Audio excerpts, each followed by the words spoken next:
Hello and welcome back. It's Damon. Today we're going to talk about setting powerful goals and accomplishing them for the long term and sticking to them.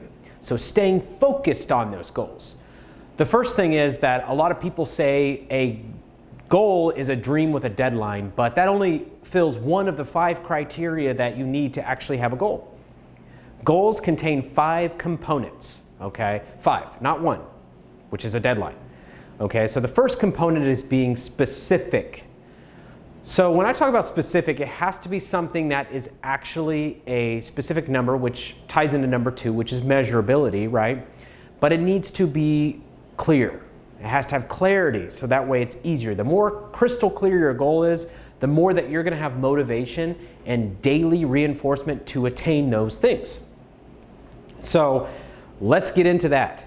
So for example, a lot of people think of goals, they think of weight loss or physical challenges, right? That's one of many goals you can select, but it's a common one. Maybe for me because I worked in the fitness industry so long, but it is a very common goal. And what I often hear when I used to sell memberships for a living was, hey, I want to lose weight. Well, how much, right? How much weight do you want to lose? What type of weight do you want to lose? Okay, well, I want to lose weight and build muscle. Okay. How much muscle? It needs to be specific, because if it's not specific, you don't know what it is that you're measuring. And it's also true for business consultation.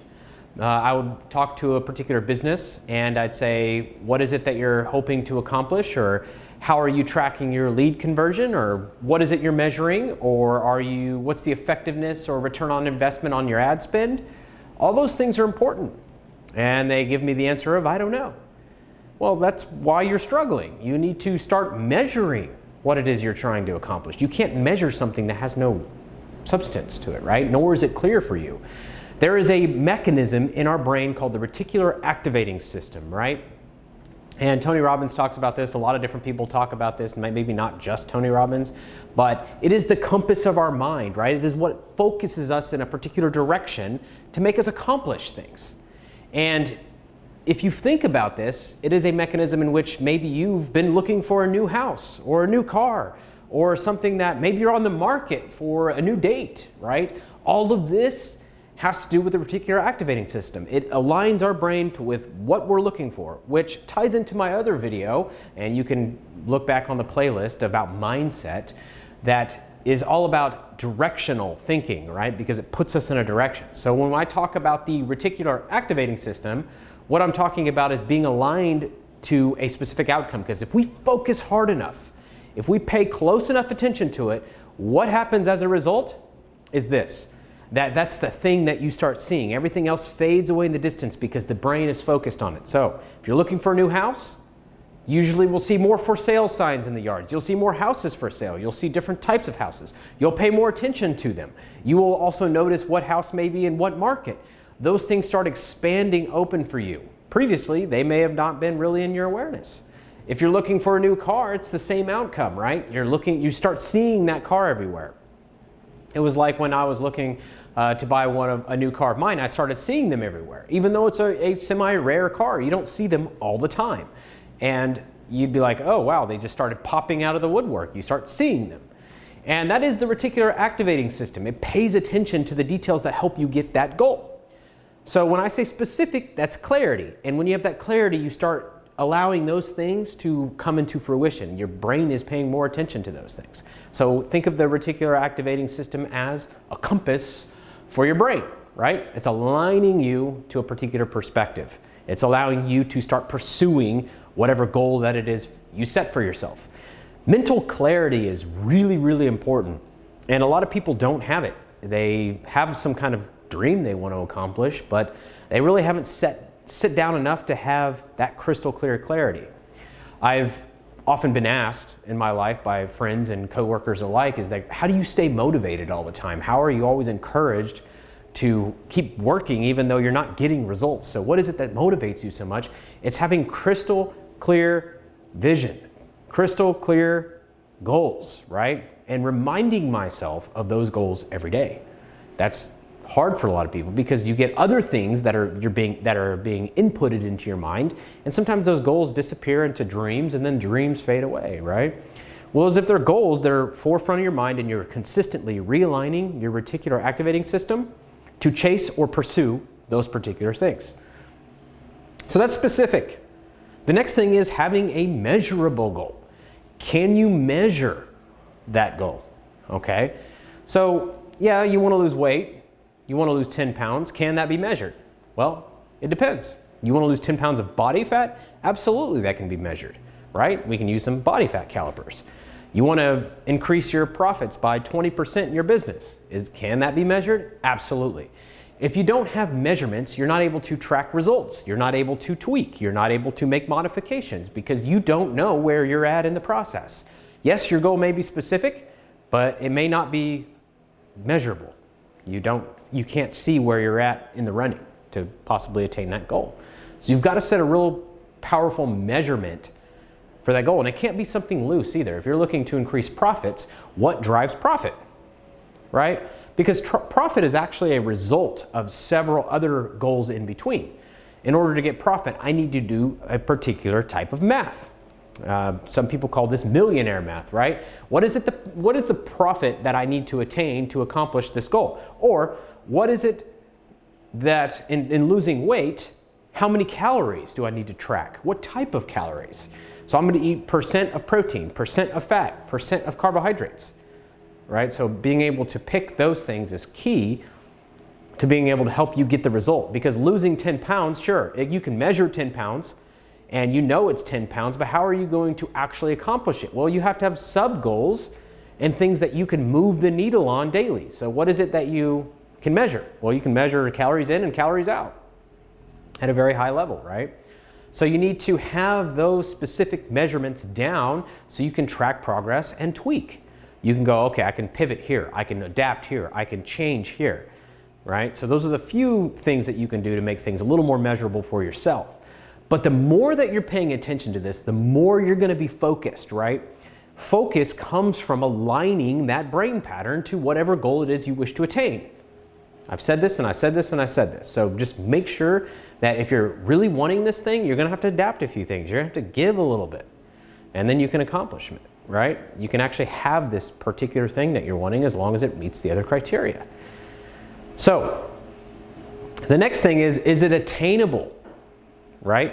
Is it actually attainable? Can you actually accomplish that? If your goal is I want to fly 1,000 meters with my bare arms with no equipment, well, I don't know. Some people might think it's attainable, but I will tell you that most likely it's not. There's no chance that you're ever going to attain that. So I wouldn't waste time trying to set that goal. You need to pick something that is possible. Well, you know, what's possible is within the limits of your mind, but make sure it's attainable. If it's not attainable, you're just going to be dreaming. You're not going to be able to actually take the right action steps to have that outcome. See, input is going to equal a certain output. It's funny because the universe works in a really strange way. Is that if you do the right actions, you will get the output. If you do the right things, the output will come. And as much as I want to say that's not true and there's outside factors, it generally across the board is actually true. So make sure that you're doing the right things that are in alignment with what you want to accomplish. Well, if you don't know how to do it, go look it up. Go find a way, find a reason, find a method. Build power in that goal and make sure it's a goal that pulls you, that moves you. It can't be just some simple crap that doesn't have enough drive to it, right? Because you have to have some reasoning behind it. There is a why underneath that goal. It's just not empty, right? It's not just because. There's something that motivates you to take that action. So make it attainable. The fourth criteria is that particular goal being realistic, right? Is it realistic is it a realistic time frame? If you want to say I want to lose 100 pounds in a single day, yeah, it can be realistic if you go have surgery or liposuction, but that's probably not in alignment with what you really want to do. So make sure that it's actually aligned with what it is that you want to do, because you probably don't want to take that route. You want to make a lifestyle change, not just an image change, right? So it's about being able to select something that's realistic for you and what you're looking to accomplish. Okay, if you want to say that you want to go make $1 million tomorrow and right now you have $1 in your bank account, I mean, it is possible, but it's unlikely, right? It's unlikely unless you have a pretty solid plan to get there. So make sure it's realistic. These things are all part of tying in goals, because to me, goal setting and staying focused are actually the two of the same thing. They're the exact same thing. It's not, oh, I set a goal, but I'm not staying focused on it. No, if you set the goal the right way, you will stay focused. You will be adherent to that goal because you're doing the steps to make sure that you're moving in that direction. So actions, actions, actions. It's taking action every day. And not just take little tiny actions, take massive action. Start making changes in those areas so that way you're able to pursue that relentlessly, without fault, without anything stopping you from doing that. You will decimate, obliterate, and eliminate anything that stands in between you and that goal. Okay? So lastly, it has to be time-based. It needs to be set on a deadline. Okay? The deadline is important because that's what actually gives you the massive part of massive action. It makes you take the necessary actions to accomplish that in the period of time that you set. But is that period of time realistic? It needs to be. If it's not, it needs to be, because those things make a difference. So ensure that you're actually setting these goals, and while you're setting them, you should be feeling the pull, the magnetic attraction to the goal that's kind of yanking you to take action versus going, I got a goal, cool bro, what do I do? Hey, I'm just gonna wait around and see what happens. Or I'm trying to get my shit straight before I start. No, set the goal, and you know what getting your shit straight is. You know how to take that shit that you're trying to get straight and actually align those actions every single day that's moving you in that direction. It's like this constant awareness of knowing how and what to go when you're setting that goal. What difference are you gonna make today? How are you gonna move toward that? You may not accomplish that particular goal today, but break it down. Take that year goal and cut it down into bite-sized chunks. Eat the elephant one bite at a time. That's the key, right?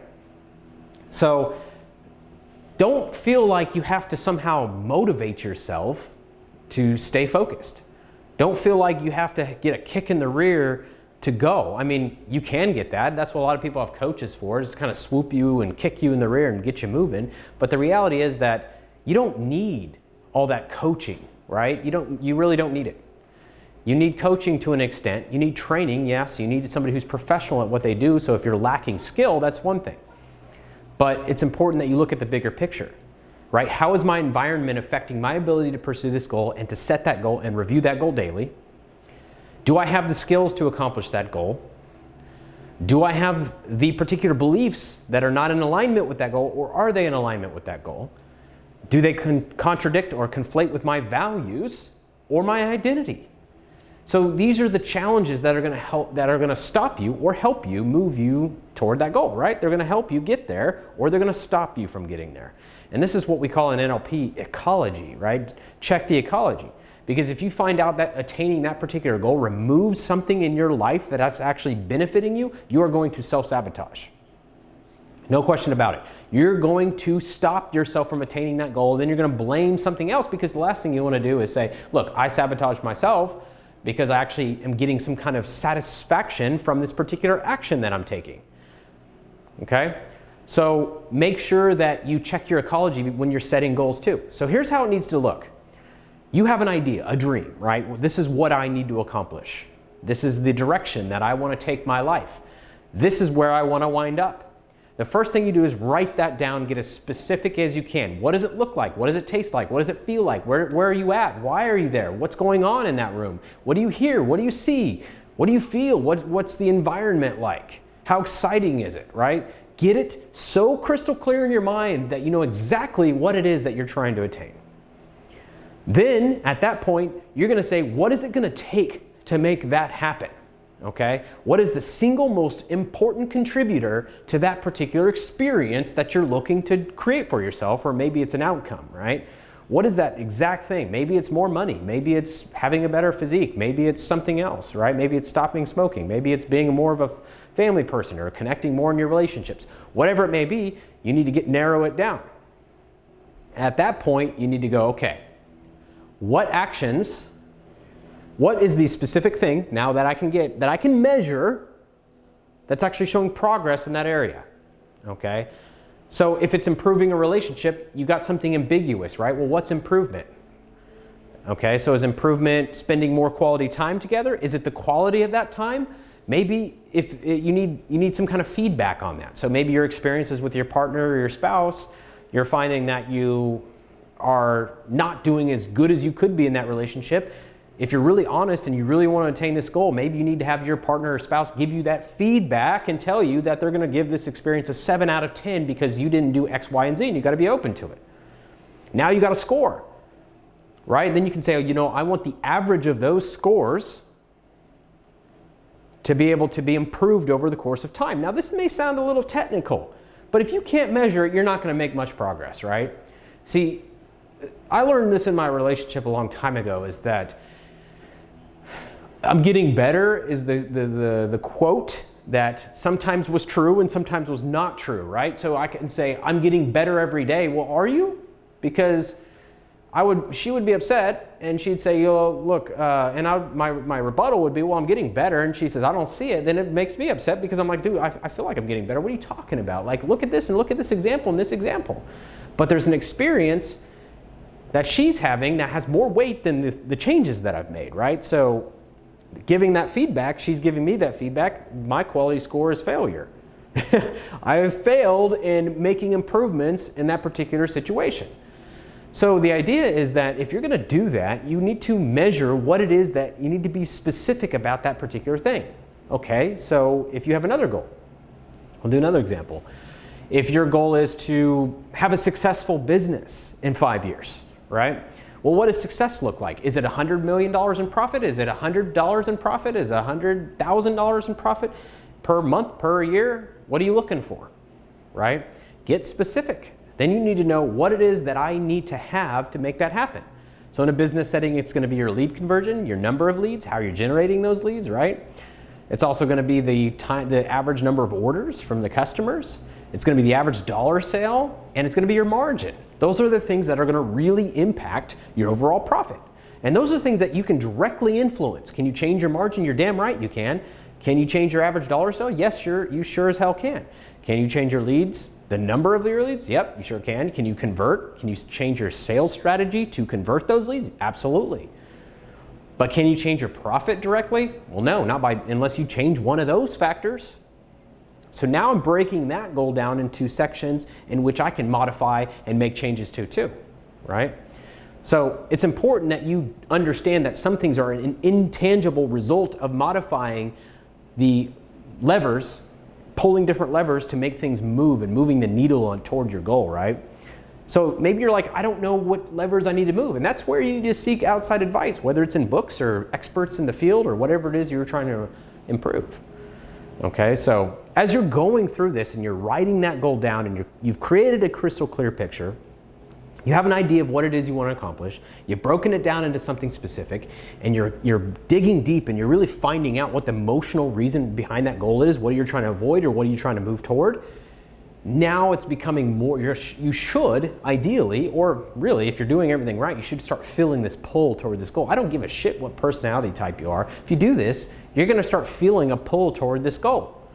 Instead of wasting time and pedaling, trying to guess what you're going to do and how you're going to get there and feeling like you're trotting along in random different directions or you're a leaf blowing in the wind, at least this time you have an idea of what it is that you want to do. Okay? And what you need to be doing. So make sure that as you're working on this, you're connecting to what it is that's motivating you to take that kind of action. You're picturing this. You're using your mind to picture this outcome and the steps that you're going to need to take to accomplishment. And if you feel like the steps are too hard, maybe you just haven't dug deep enough and found a why, right?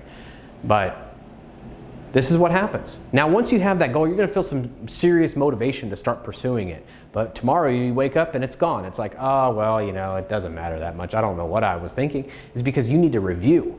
You need to go back, paint it again, picture the life, go, okay, get rid of the input, the negative inputs that are moving you away, start bringing in the positive inputs and making those changes again and reviewing it, doing the same process every single day if that's what you really want.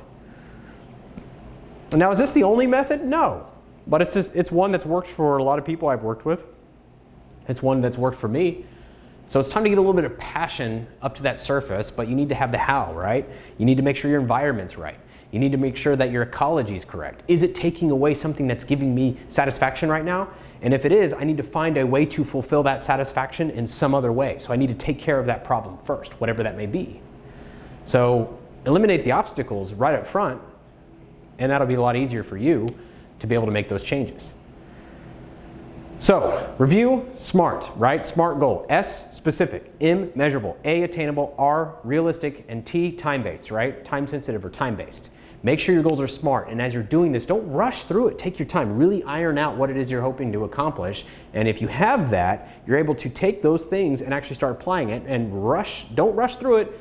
Go through it patiently and allow it to manifest in your mind so that your reticular activating system clicks, and then you got it. Okay? And you're starting to see it, and your compass is being set. It's being pulled to your true north, your real purpose, or what is it you're trying to accomplish. All right? So that's it for today. That's goal setting. And if you like this message, make sure you click that subscribe button, click that bell if you need notifications, if you want any updates on this. Thanks again, and I appreciate your viewership.